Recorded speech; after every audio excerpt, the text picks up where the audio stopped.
Épisode 4. Corruption systémique. Comment l'État a été capturé. Analyse politique et réflexion citoyenne par Nirva Florence Bruno. La corruption en Haïti est souvent présentée comme un problème isolé, lié à certains individus ou à quelques scandales particuliers. Pourtant, pour de nombreux citoyens et analystes, le problème paraît beaucoup plus profond. La corruption n'est plus seulement un comportement déviant. Elle tend progressivement à devenir un système.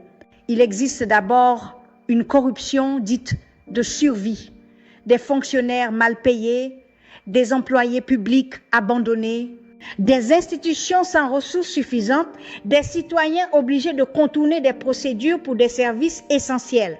Cette réalité existe.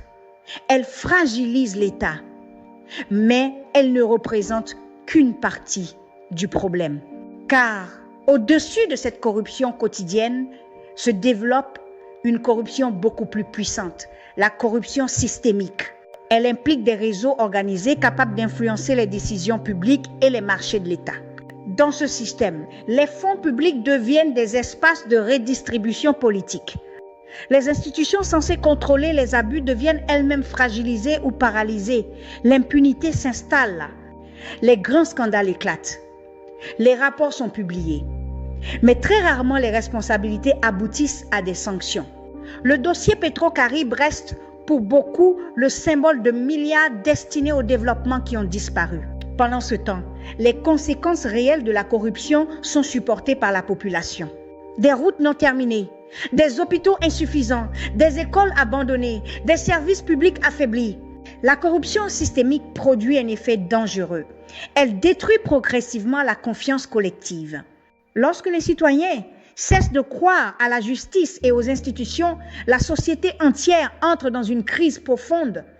L'État perd peu à peu son autorité réelle au profit de réseaux d'influence plus puissants. Comment reconstruire un pays lorsque les institutions de protection sont elles-mêmes fragilisées par la corruption? Aucun développement n'est possible quand les ressources ne servent plus la nation, mais des intérêts particuliers. La lutte contre la corruption est une condition essentielle de survie pour l'avenir de notre pays. Abonnez-vous pour ne rien manquer. Merci de votre soutien. Ensemble pour une Haïti debout.